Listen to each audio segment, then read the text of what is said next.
میں نے کہا میں سب سے پہلے تمہاری بیوی سلمہ سے ملنا چاہتا ہوں۔ وہ بہت گہری عورت ہے جناب، وہ تشویشناک لہجے میں بولا، اتنی آسانی سے زبان نہیں کھولے گی۔ مجھے کھلوانا آتا ہے، میں نے اس کی آنکھوں میں جھانکتے ہوئے کہا۔ میں بہت جلد اس کی گہرائی کو تفتیشی آلے کی مدد سے ناپ لوں گا۔ تمہیں اس سلسلے میں فکر مند ہونے کی ضرورت نہیں۔ ایک لمحے کے توقف سے میں نے وارننگ دینے والے انداز میں اضافہ کیا، نواز بھٹی، تمہیں عقل لڑانے سے تو میں منع کر ہی چکا ہوں۔ یہ بات بھی کان کھول کر سن لو کہ تم مجھے کوئی مشورہ بھی نہیں دو گے۔ پہلے ہی تم اپنی حماقتوں سے اس معاملے کو بہت بگاڑ چکے ہو۔ ٹھیک ہے جناب، آپ جو کہیں گے میں اس پر عمل کروں گا، وہ شکست خوردہ انداز میں بولا۔ میں تو صرف یہ چاہتا ہوں میری سمیرا صحیح سلامت رہے، اسے ذرا سی بھی تکلیف نہ پہنچے۔ تم فکر نہ کرو نواز بھٹی، میں نے تسلی آمیز لہجے میں کہا، میں بہت جلد تمہاری بیٹی کو بازیاب کر لوں گا۔ تم یہاں سے سیدھا گھر جاؤ، اور جیسے ہی سلمہ واپس آئے اسے اپنے ساتھ لے کر میرے پاس آ جانا، اور اگر اس نے تھانے آنے میں کوئی اڑی کی تو۔ نواز بھٹی نے سوالیہ نظر سے مجھے دیکھا۔ میں نے کہا اس کی تم فکر نہ کرو، میں ایک کانسٹیبل کو تمہارے ساتھ بھیج رہا ہوں، وہ اس کی موجودگی میں اڑی مڑی نہیں کرے گی۔ اس نے میری ہدایات پر عمل کرنے کا وعدہ کیا اور رخصت ہو گیا۔ میں اس کی جانے کے بعد کافی دیر تک اس کیس پر بیٹھا غور و فکر کرتا رہا۔ نواز بھٹی کا یہ خدشہ تو اپنی جگہ پر درست نظر آتا تھا کہ سمیرا اگووال سے غائب ہو گئی تھی۔ اگر اس بات کو خلیل کے گھر تک محدود کر لیا جائے تو کہا جا سکتا تھا کہ وہ اپنے گھر سے غائب ہے۔ وہ نواز بھٹی کے گھر نہیں پہنچی تو پھر کہاں گئی؟ اگر وہ اگووال ہی کے کسی گھر میں تھی تو جلد یا بدیر اسے گھر لوٹنا ہی تھا۔ گویا سورج غروب ہونے سے پہلے پہلے یہ معاملہ صاف ہو جاتا، اور اگر اس کی واپسی مغرب تک بھی نہیں ہوتی تو پھر گھڑ سوار شاکا کے بارے میں سنجیدگی سے سوچنا ضروری ہو جاتا تھا۔ میں نے اسی لیے سلمہ کو تھانے بلایا تھا تاکہ اس کے کردار کا آپریشن کر سکوں۔ نواز بھٹی نے اپنی بیوی کے حوالے سے جو کہانی سنائی تھی وہ اگرچہ خاصی متاثر کن تھی، لیکن میں نے منوعن اس پر یقین نہیں کیا، اور یہ میرے پیشے کا اولین تقاضا بھی تھا۔ میں سلمہ کی آمد کے انتظار میں ہاتھ پر ہاتھ رکھے خاموش نہیں بیٹھا رہا، بلکہ اے ایس آئی کریم حسین کو فوراً 2 کانسٹیبلز کے ساتھ موضع گوبند گڑھ روانہ کر دیا۔ گوبند گڑھ میرے تھانے کی حدود میں آتا تھا، اور میں نے ہاشم علی بدماش کا نام بھی سن رکھا تھا، لیکن اس پر مضبوط ہاتھ ڈالنے کے لیے مجھے کوئی ٹھوس ثبوت نہیں مل رہا تھا۔ میں نے سوچا اسی بہانے میں ایک تیر سے 2 شکار کر لوں گا۔ اے ایس آئی کریم حسین کو میں نے ہاشم علی اور شاکا کے بارے میں خصوصی ہدایات دے دی تھی۔ وہ انتہائی محتاط روی سے کام کرتا اور یہ سراغ لگانے کی کوشش کرتا کہ سمیرا کو اگووال سے غائب کر کے گوبند گڑھ لایا گیا ہے یا نہیں، اور اگر لایا گیا ہے تو اسے کہاں رکھا گیا ہے۔ وہ یہ معلوم کرنے کی کوشش بھی کرتا کہ اگر سمیرا گوبند گڑھ نہیں پہنچائی گئی تو پھر کہاں گئی۔ کریم حسین کو اس حوالے سے جیسے ہی کوئی سراغ یا خبر ملتی وہ فوراً مجھے مطلع کرتا۔ اس کے بعد میں فوراً سرگرم ہو جاتا۔ سمیرا کی گمشدگی اور بازیابی کے لیے فی الحال یہی پروگرام ترتیب دیا گیا تھا۔ نواز بھٹی کی آمد سے پہلے میں خاصا فارغ بیٹھا تھا، لیکن اب میری مصروفیت اچانک بے انتہا بڑھ گئی تھی۔ مجھے امید تھی کہ شام سے پہلے صورتحال واضح ہو جائے گی۔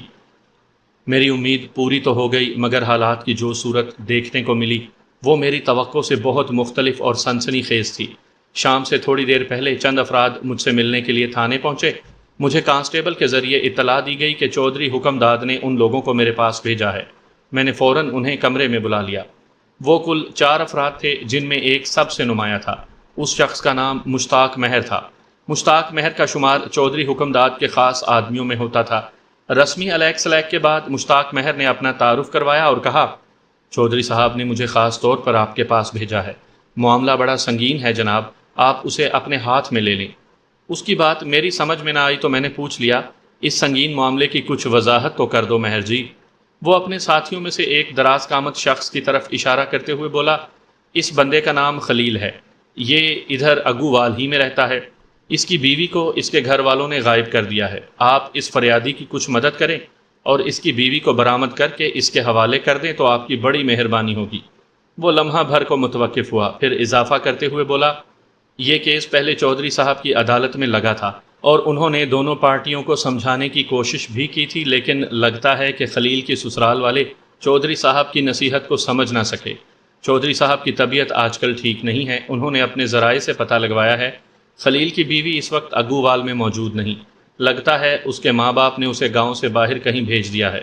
چودھری صاحب اس مسئلے پر زیادہ توجہ نہیں دے سکتے، اس لیے انہوں نے مجھے آپ کے پاس بھیجا ہے اور کہا ہے کہ آپ ذرا قانونی طریقے سے ان سے نمٹیں۔ میں نے اس سے پہلے نواز بھٹی کی زبانی خلیل کا ذکر سنا تھا۔ اسے آنکھوں دیکھنے کا پہلی بار اتفاق ہو رہا تھا۔ میں گہری نظر سے بغور اس کا جائزہ لینے لگا۔ وہ ایک دراز قامت اور صحت مند شخص تھا، رنگ گندمی اور سر کے بال گھنگریالے۔ اس کی عمر 35 سے متجاوز تھی اور شخصیت خاصی متاثر کن۔ میں نے معنی خیز انداز میں سر کو اثباتی جنبش دی، پھر مشتاق مہر کی طرف دیکھتے ہوئے پوچھا، اور یہ دونوں کون ہیں؟ میرا اشارہ دیگر دو افراد کی طرف تھا۔ مشتاق مہر نے بتایا، یہ دونوں میرے ساتھ ہیں۔ میں خلیل کے ہمراہ ادھر آ رہا تھا تو یہ بھی آ گئے۔ ان کا اس معاملے سے کوئی تعلق نہیں۔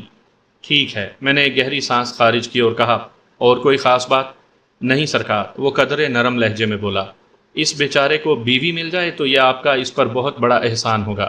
اب یہ آپ کے حوالے ہے۔ اس بیچارے کو تم میرے پاس چھوڑ جاؤ، میں نے مشتاق مہر کی آنکھوں میں دیکھتے ہوئے کہا۔ میں پہلے اس کا انٹرویو کروں گا، پھر اس کی بیوی کو برآمد کروانے کے لیے کارروائی شروع کروں گا۔ تم چودھری صاحب کو بتا دو کہ وہ اس سلسلے میں بالکل بے فکر ہو جائیں۔ مجھے اس قسم کے کیس نمٹانے کا بہت تجربہ ہے۔ مشتاق مہر نے میرا شکریہ ادا کیا اور اپنے بندوں کے ساتھ واپس چلا گیا۔ میں خلیل کی جانب متوجہ ہو گیا۔ اس کے بارے میں نواز بھٹی مجھے بڑی تفصیل سے بتا چکا تھا۔ میں نے مختلف زاویوں سے سوالات کر کے اسے گھسنے کی کوشش کی۔ اس نے جو کچھ بتایا وہ اس کے حق میں اور نواز بھٹی کی مخالفت میں جاتا تھا۔ اس کا دعویٰ تھا کہ وہی اپنی بیٹی کو بسنے نہیں دیتے، وہ سمیرہ کا گھر برباد کرنا چاہتے ہیں۔ میں نے دانستہ سر دست ان حساس معاملات پر زبان نہیں کھولی تھی جو سلمیٰ اور خلیل کے درمیان سننے کو ملے تھے۔ میں کوئی مناسب موقع دیکھ کر اس موضوع پر خلیل سے بات کرنا چاہتا تھا۔ جب میں نے اسے پوچھا کہ اسے کس بنا پر یہ شک ہے کہ سمیرہ کو اس کے ماں باپ نے کہیں غائب کیا ہے، تو اس نے جواب دیا۔ اس کا جواب میری توقع کے عین مطابق تھا۔ تھانے دار صاحب، میں آپ کو ان لوگوں کی فطرت کے بارے میں تو بتا ہی چکا ہوں۔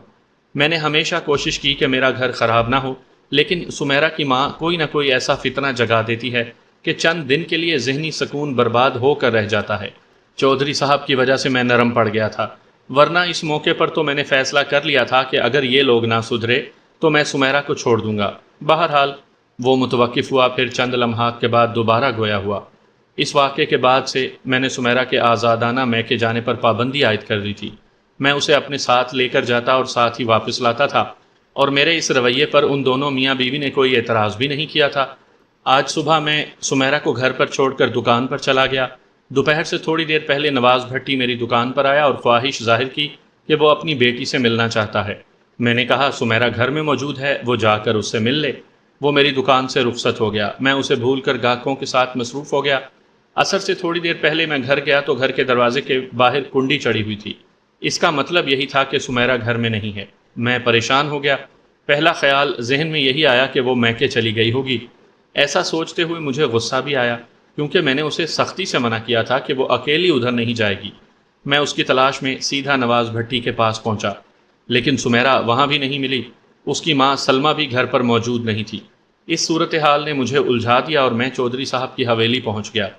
انہوں نے اپنے طور پر معلوم کرایا، لیکن سمیرہ کی کوئی خبر نہ ملی۔ ان کی طبیعت ٹھیک نہیں ہے، اس لیے انہوں نے مشتاق مہر کو سمجھا کر اس کے ساتھ مجھے آپ کے پاس بھیج دیا ہے۔ یہ ہے سارا قصہ جناب۔ میں نے اس کی بات پوری توجہ سے سنی۔ اس دوران میں مسلسل اس کے چہرے اور آنکھوں میں نمودار ہونے والے تاثرات کا جائزہ بھی لیتا رہا۔ مجھے اس کی زبان اور آنکھوں میں کوئی خاص ربط دکھائی نہ دیا۔ ممکن ہے یہ اس کی پریشانی کا اثر ہو۔ یہ بات تو طے تھی کہ سمیرہ موزہ اگووال سے غائب ہو چکی تھی۔ نواز بھٹی کا کہنا یہ تھا کہ اس کی بیوی سلمیٰ نے اپنے بھائی ہاشم علی کے توسط سے سمیرہ کو غائب کروایا تھا۔ ایک طرح سے خلیل بھی کچھ اسی قسم کی بات کر رہا تھا۔ اس کا فوکس نواز بھٹی اور سلمیٰ دونوں پر تھا۔ وہ انہیں سمیرہ کی گمشدگی کا ذمہ دار سمجھتا تھا۔ خلیل نے اپنی کتھا سناتے ہوئے کسی کانسٹیبل کا ذکر نہیں کیا تھا۔ وہ سمیرہ کی تلاش میں نواز بھٹی کے گھر بھی ہو آیا تھا۔ اس کا مطلب یہی تھا کہ میرے بھیجے ہوئے کانسٹیبل پر اس کی نظر نہیں پڑی تھی۔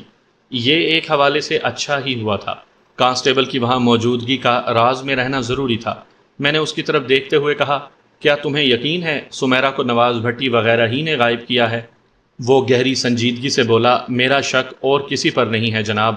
ٹھیک ہے، میں نے تسلی دینے والے انداز میں کہا، تم فکر نہ کرو، میں ابھی نواز بھٹی کو تھانے بلا کر تحقیقات کرتا ہوں۔ چودھری صاحب تمہاری سفارش نہ بھی کرتے تو بھی میں تمہاری بیوی کو برآمد کرانے میں تندہی سے کام کرتا۔ تم اطمینان سے اپنے گھر چلے جاؤ، میں ضرورت پڑنے پر تمہیں تھانے بلا لوں گا۔ میں نے نواز بھٹی سے ہونے والی اپنی طویل ملاقات کے بارے میں خلیل کو کچھ نہ بتایا تھا۔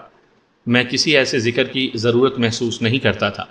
وہ اٹھ کر کھڑا ہوا اور التجائیہ انداز میں بولا، تھانے دار صاحب، میں سمیرا کے لیے بہت فکر مند ہوں، آپ جتنی جلدی ممکن ہو اسے ڈھونڈ نکالیں، میں آپ کا یہ احسان زندگی بھر یاد رکھوں گا۔ تم مطمئن ہو کر جاؤ، میں ابھی نواز بھٹی کو یہاں بلا کر پوچھ گچھ کرتا ہوں۔ اگر میں بھی ادھر ہی رک جاؤں تو اچھا نہیں ہے؟ کیوں؟ تم یہاں کیوں رکنا چاہتے ہو؟ میں چاہتا ہوں آپ میری موجودگی میں نواز بھٹی سے بات کریں، وہ ٹھہرے ہوئے لہجے میں بولا، تاکہ وہ اگر کسی غلط بیانی سے کام لینے کی کوشش کرے تو میں فوراً اسے ٹوک دوں۔ فی الحال اس کی ضرورت نہیں، میں نے حتمی انداز میں کہا۔ میں پہلے اپنے طور پر نواز بھٹی سے پوچھ گچھ کروں گا، اگر گھی سیدھی انگلی سے نکل آئے تو زیادہ اچھی بات ہے، اور اگر ایسا نہیں ہوا، انگلی کو ٹیڑھا کرنے کی ضرورت محسوس ہوئی تو میں فوراً تمہیں تھانے میں طلب کر لوں گا۔ میں ایک لمحے کے لیے متوقف ہوا، پھر اضافہ کرتے ہوئے تنبیہی انداز میں کہا، اور اس دوران تم اگووال سے کہیں باہر جانے کی کوشش نہ کرنا، میں کسی بھی وقت تمہیں تھانے بلا سکتا ہوں۔ میں نے کہاں جانا ہے جی، اس نے سرسری لہجے میں کہا۔ اگر کہیں جانے کی ضرورت پیش آ بھی جائے تو پہلے مجھے اطلاع دینا، میں نے یقین دہانی کرانے والے انداز میں کہا۔ تھانے میں اس بات کی اطلاع ہونی چاہیے کہ تم کہاں جا رہے ہو۔ ٹھیک ہے جناب، میں آپ کی ہدایت کو یاد رکھوں گا، اس نے بڑی فرما برداری سے کہا اور مجھے سلام کر کے رخصت ہو گیا۔ اس کے جانے کے بعد میں اسی کے بارے میں سوچنے لگا۔ وہ سمیرا کی گمشدگی پر پریشان تو نظر آتا تھا، لیکن اس کی پریشانی میں وہ سنجیدگی اور گہرائی دیکھنے میں نہیں آتی تھی جو کسی ایسے شوہر کا خاصہ ہوتی ہے جس کی شریک حیات اچانک غائب ہو گئی ہو۔ اس کی پریشانی میں ایک خاص قسم کی بیزاری اور اکتاہٹ پائی جاتی تھی۔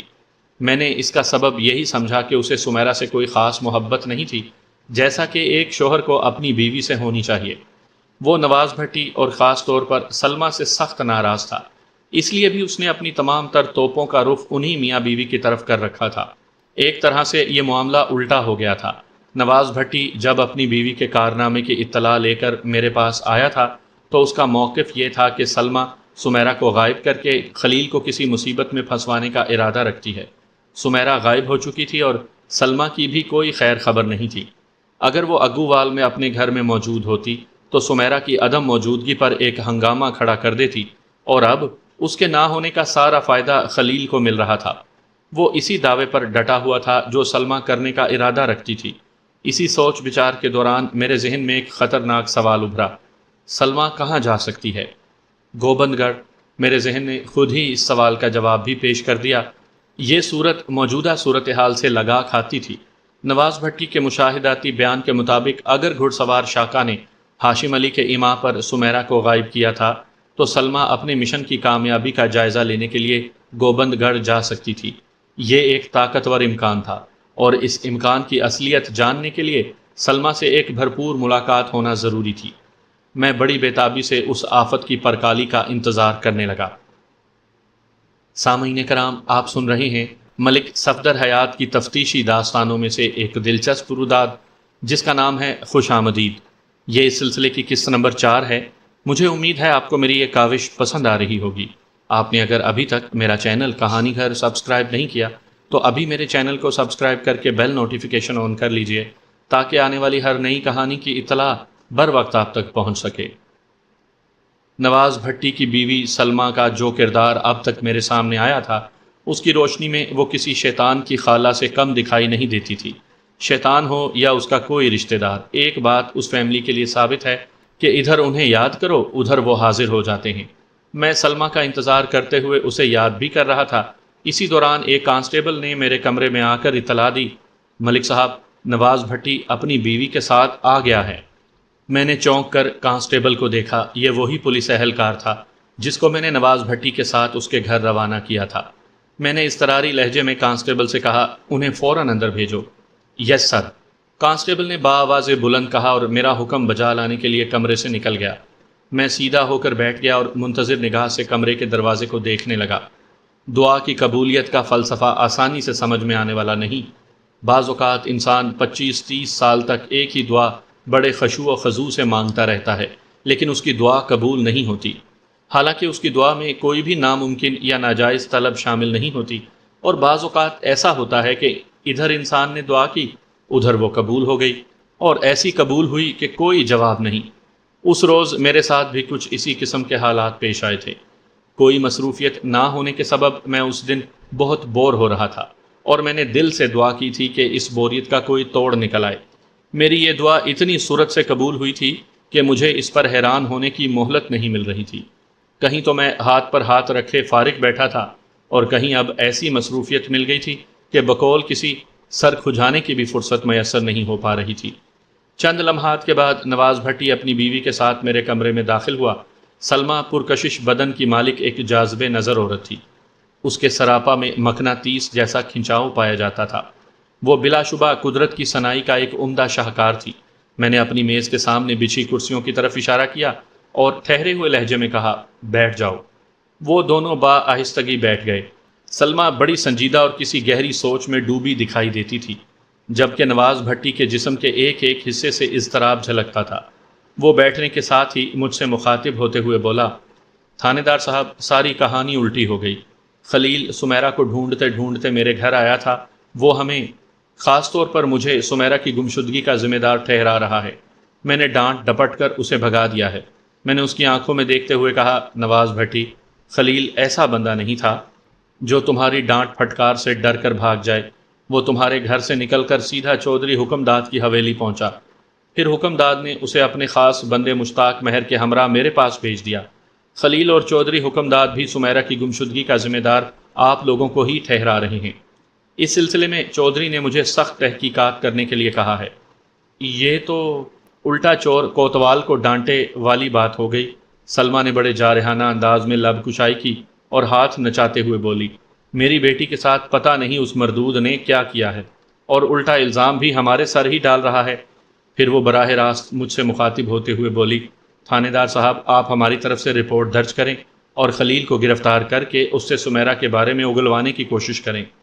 سلمیٰ کے تنتنے اور جارحیت سے مجھے اندازہ ہو گیا کہ وہ اس بات سے واقف نہیں کہ نواز بھٹی مجھے اس کے کرتوت سے آگاہ کر چکا ہے۔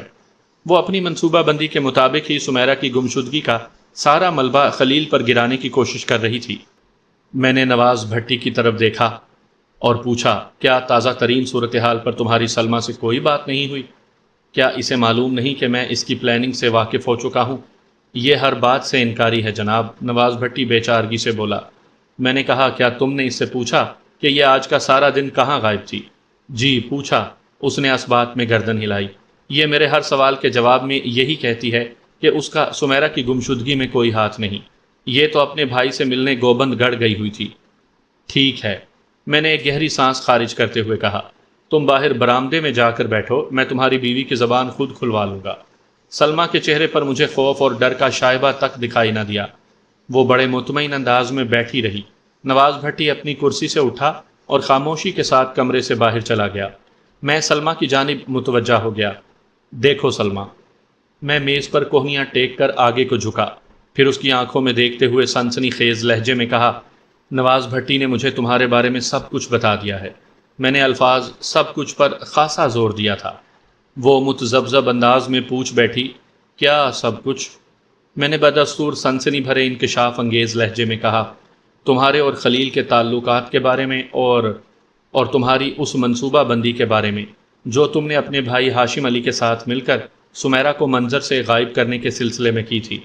آج صبح ہاشم کے ایک خاص آدمی شاکا کو ادھر اگووال میں دیکھا گیا ہے، اور اس کے بعد ہی سے سمیرا غائب ہے۔ سمجھ رہی ہو نا میں کیا کہنا چاہتا ہوں؟ اس نے میرے سوال کا جواب دینے کے بجائے غصے سے کہا، نواز بھٹی کا تو دماغ خراب ہو گیا ہے۔ اس کا مطلب ہے تمہاری زبان کھلوانے کے لیے مجھے اپنا دماغ خراب کرنا پڑے گا۔ میں نے خاصے جارحانہ انداز میں کہا، تم نہیں جانتی ہو اور نہ ہی کوئی اندازہ قائم کر سکتی ہو کہ زبان کھلوانے کے لیے ہمارے پاس کیسے کیسے اذیت ناک اور روح فنا کر دینے والے طریقے ہیں۔ زبان کیا ہے، تمہارے وجود کا ایک ایک حصہ تمہارے کرتوتوں کی چیخ چیخ کر گواہی دے گا۔ میں نے ایسا کچھ نہیں کیا کہ آپ کو میری زبان کھلوانے کے لیے تشدد کرنا پڑے، وہ قدرے سہمی ہوئی آواز میں بولی۔ مجھے اس کی حالت پر ترس بھی آیا۔ نواز بھٹی کے طویل بیان سے میں نے یہ نتیجہ اخذ کیا تھا کہ سلمیٰ نے ایک خاص حوالے سے بے راہ روی ترک کر کے صراط مستقیم اختیار کر لی تھی۔ اس کارنامے پر اسے خصوصی رعایت ملنا چاہیے تھی۔ میرے دل میں اس کے لیے ایک محفوظ اور نرم گوشہ واہ ہو چکا تھا۔ میں کوئی اس کا دشمن نہیں تھا، میں بس اتنا چاہتا تھا کہ وہ ہاشم علی اور شاکا کے حوالے سے سمیرہ کی گمشدگی کا اقرار کر لے۔ اس طرح سمیرہ تو بازیاب ہوتی ہی، اس کے ساتھ ہی مجھے دو جرائم پیشہ افراد کو گرفت میں لینے کا سنہری موقع بھی مل جاتا۔ میں نے اپنے سخت لہجے کو قدرے نرم کرتے ہوئے کہا، سلمیٰ، مجھے تم سے اور تمہارے حالات سے دلی ہمدردی ہے۔ میں چاہتا ہوں تمہاری بیٹی مل جائے اور اس کے ساتھ ہی خلیل جیسے خبیث شخص سے بھی تم لوگوں کو نجات مل جائے، اور یہ اسی وقت ممکن ہے جب تم پوری طرح مجھ سے تعاون کرو۔ خلیل کے ظلم و ستم اور حالات کی چیرہ دستیوں نے اس خوبصورت عورت کا سینہ چھلنی کر رکھا تھا۔ میں نے اس کے سلگتے ہوئے زخموں پر اپنائیت اور ہمدردی کا پھایا رکھا تو اس کے چہرے پر ایک رنگ سا آ کر گزر گیا۔ اس رنگ میں امید، توقع اور آس کا دیا ٹمٹما رہا تھا۔ وہ منہ سے تو کچھ نہ بولی اور بڑے بے یقینی کے سے انداز میں کرسی پر پہلو بدل کر رہ گئی۔ میں نے اس کے زخموں کی رفو گری جاری رکھتے ہوئے کہا، سلمیٰ، تمہارے شوہر نے مجھے تم لوگوں کے حالات سے پوری طرح آگاہ کر دیا ہے۔ تمہاری اور تمہارے گھر کی کہانی سن کر مجھے دلی افسوس ہوا۔ خلیل نے تم لوگوں کو بہت دکھ دیے ہیں، تم لوگ بڑی اذیت سے گزرے ہو۔ سچی بات تو یہ ہے کہ مجھے تم سے ہمدردی ہو گئی ہے اور میں تمہاری مدد کرنا چاہتا ہوں، لیکن وہی بات کہ تمہارے تعاون کے بغیر میں ایک قدم بھی آگے نہیں بڑھا سکتا۔ میں جملہ ادھورا چھوڑ کر امید بھری نظر سے اسے دیکھنے لگا۔ محبت اور ہمدردی کے الفاظ میں بڑی طاقت ہوتی ہے، اور ان الفاظ کی ادائیگی میں اگر سچا خلوص بھی شامل ہو تو یہ طاقت 1000 ہارس پاور بڑھ جاتی ہے۔ پھر پلک جھپکتے میں اس طاقت کے استعمال کے اثرات بھی ظاہر ہونے لگتے ہیں۔ میں نے محبت، ہمدردی اور خلوص دل کے ساتھ انسانی فطرت اور نفسیات کا تڑکا بھی لگا دیا، لہٰذا نتائج کی برآمدگی میں برق کی رفتار پیدا ہو گئی۔ سلمیٰ نے بڑی امید بھری نظر سے مجھے دیکھا اور سرسراتی ہوئی آواز میں پوچھا، آپ کرنا کیا چاہتے ہیں تھانے دار صاحب؟ میں نے اس کے جذبات کی عکاسی کرتے ہوئے مضبوط لہجے میں کہا، میں تمہارے داماد خلیل کو کوئی عبرتناک سزا دینا چاہتا ہوں۔ اسے کسی چکر میں پھنسا کر طویل عرصے کے لیے جیل بھجوانا چاہتا ہوں۔ ایسے شیطانوں کو کھلم کھلا معاشرے میں رہنے کا کوئی حق نہیں۔ سلمیٰ کے چہرے پر بڑا آسودگی بھرا اطمینان جھلکنے لگا۔ اس نے تشکرانہ نظر سے مجھے دیکھا، پھر اس کے لب تھر تھرا اٹھے۔ اس مخصوص جذبات انگیز تھر تھراہٹ سے بڑا تعاون آمیز استفسار ابھرا،